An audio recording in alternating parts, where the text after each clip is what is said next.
Good evening. I'm Jerome Aegean, and welcome to News Channel 8. These are the stories we're working on tonight. Has the Virgin Islands Lottery seen its last days? A life is claimed in a motorcycle accident in the Virgin Islands, and it's tax time in the territory. News Channel 8 takes you inside the IRB. Details on these stories and more on News Channel 8.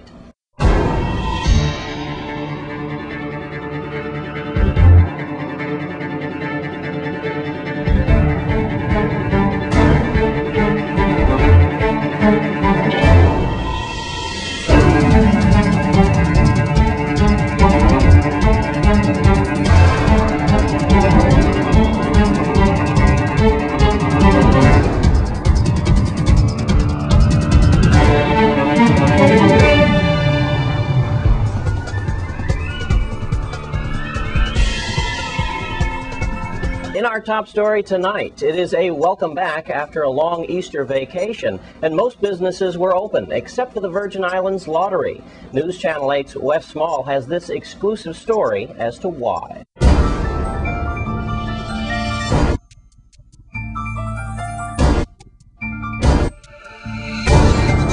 Unbelievable news this morning. News Channel 8 just got a tip from someone in the Island Lottery office that the VI Lottery is shutting down. Unbelievable. But here we are with one of the dealers, and the dealers are out here. They're like, straight in. Exactly, tell us what happened. This morning, all of a sudden, told me that we're not going to send no more ticket. And we want to find out what was going on. So then afterward, the head woman in Ms. McGrath come out and say that Arturo Watleton said that he wants to shut down VI Lottery, which I think he don't have no right to, because this lottery's been here all these years. And he don't have no right to be shutting down. And we are dealers, and this is what we make our living off of. Well, I got to tell you, it is amazing to me. Wait a minute. I see a senator here, and we're going to try to get some words from him. I see Positive over there.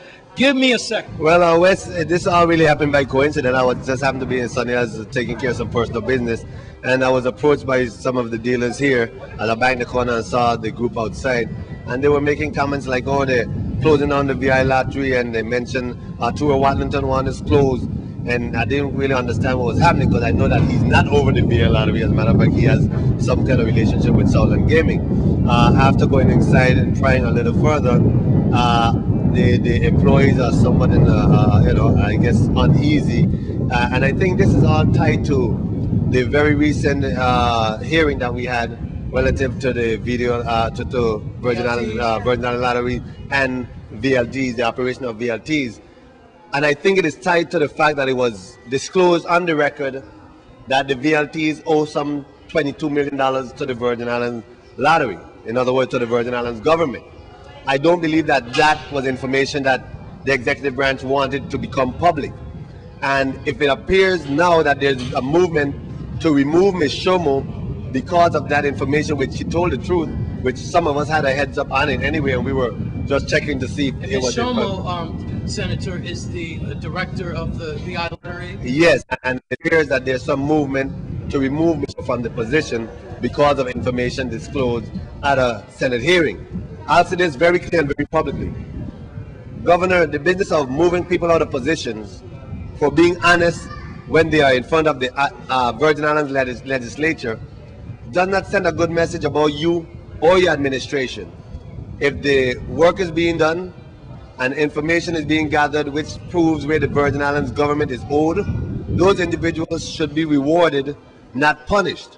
So I'm concerned if in fact what is happening, because Ms. Shomo is being moved because of this.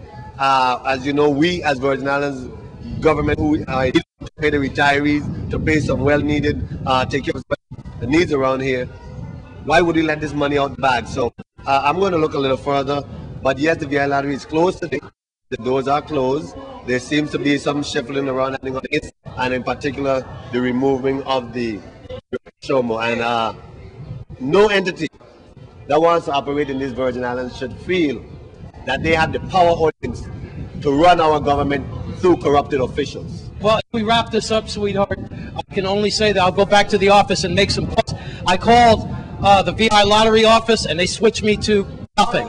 Yeah, just, and Welcome to the club. It's Juan Louis Hospital. They don't give out any information, and now I guess VI Lottery joins the club. We can only try to hope that the VI Lottery is saved.